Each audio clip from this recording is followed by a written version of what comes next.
একটা দোয়া শিক্ষা দেই, প্রত্যেক নামাজের পর, 5 ওয়াক্ত নামাজের পর আমার নবী সাল্লাল্লাহু আলাইহি ওয়াসাল্লাম এই দোয়াটা নিয়মিত পড়তেন। আমরাও পড়ার চেষ্টা করব। এই দোয়াটা 5 ওয়াক্ত নামাজের পরে অর্থ সহকারে বুঝে পড়বেন। নামাজে মনোযোগ ধরে রাখতে পারেন না, এই সমস্যা কি আপনাদেরও আছে ভাই? আছে? নামাজে মনোযোগ ধরে রাখতে পারেন না? আজকে আমি আপনাদেরকে নামাজে মনোযোগ ধরে রাখার জন্য কয়েকটা টিপস, কয়েকটা পরামর্শ দিয়ে যেতে চাই, এবং আমি নিজে এগুলোর উপরে আমল করে আলহামদুলিল্লাহ ফল পেয়েছি, পরীক্ষিত।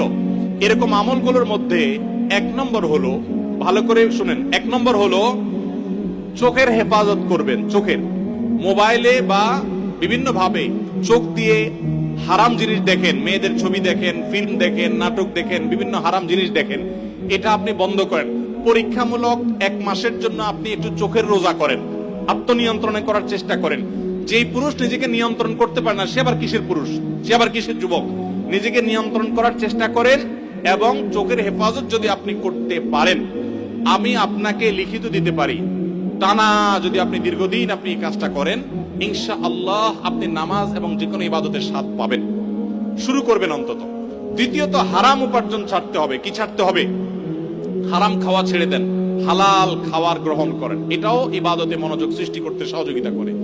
তৃতীয়ত, নামাজের জন্য বিশেষ করে বলতে চাই, এই যে পয়েন্টটা এখন বলতেছি নামাজের মধ্যে, এইটা যদি করেন আর আপনি মনোযোগ না আসে, আপনি আমাকে ব্যক্তিগতভাবে জানায়েন যে আপনি ভুল বলে আসছেন।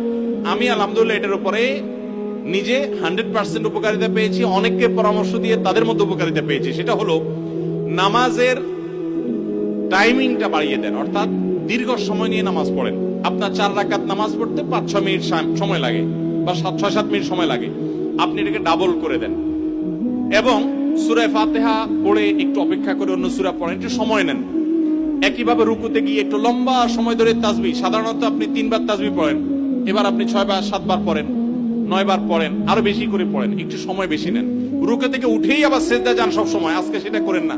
রুকু থেকে উঠে একটু দাঁড়ান, একটু অপেক্ষা করেন, একটু দেরি করেন। নবী সাল্লাল্লাহু আলাইহি ওয়াসাল্লাম রুকুতে যে পরিমাণ সময় থাকতেন, রুকু থেকে উঠে দাঁড়িয়ে তার কাছাকাছি, কারিবা মিনহু, হাদিসের ভাষ্য, তার কাছাকাছি থাকতেন, অথচ আমরা রুকু থেকে উঠেই দৌড়তেই। তো আপনি উঠে একটু অপেক্ষা করেন, দাঁড়ান, অন্য সময়ের চাইতে ডাবল সময় দাঁড়ান। এভাবে যদি প্রত্যেকটা কাজ আপনি সময় নেন এবং ধীরে ধীরে করেন, ইনশাআল্লাহ বিইذনিল্লাহ আপনি নামাজের মধ্যে মনোযোগ দেখতে পাবেন। 3টা গেল। 4 নম্বর হলো নামাজের মধ্যে যে সূরা কেরাতগুলো পড়েন, এই যে আজকে আমরা 3 কুল সম্পর্কে আপনাদেরকে বললাম, নামাজের দোয়াগুলো, সূরাগুলো, কেরাতগুলো, এগুলোর অর্থটা বোঝার চেষ্টা করবেন। তাহলে নামাজের ভিতরে ওই অর্থের কথা আপনার মাথায় আনতে পারবেন, আপনার মনোযোগ ধরে রাখতে পারবেন।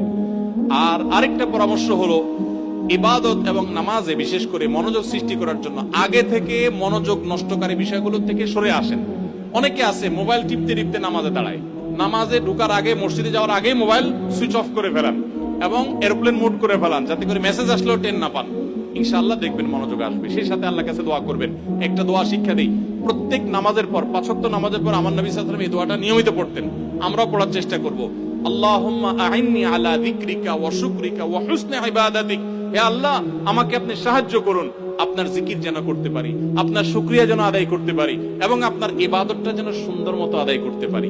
এই দোয়াটা 5 ওয়াক্ত নামাজের পরে অর্থ সহকারে বুঝে পড়বেন, ইনশাআল্লাহ আপনার নামাজে আপনি মনোযোগ ধরে রাখতে পারবেন। আল্লাহ আমাদের সবাইকে তৌফিক দান করুন।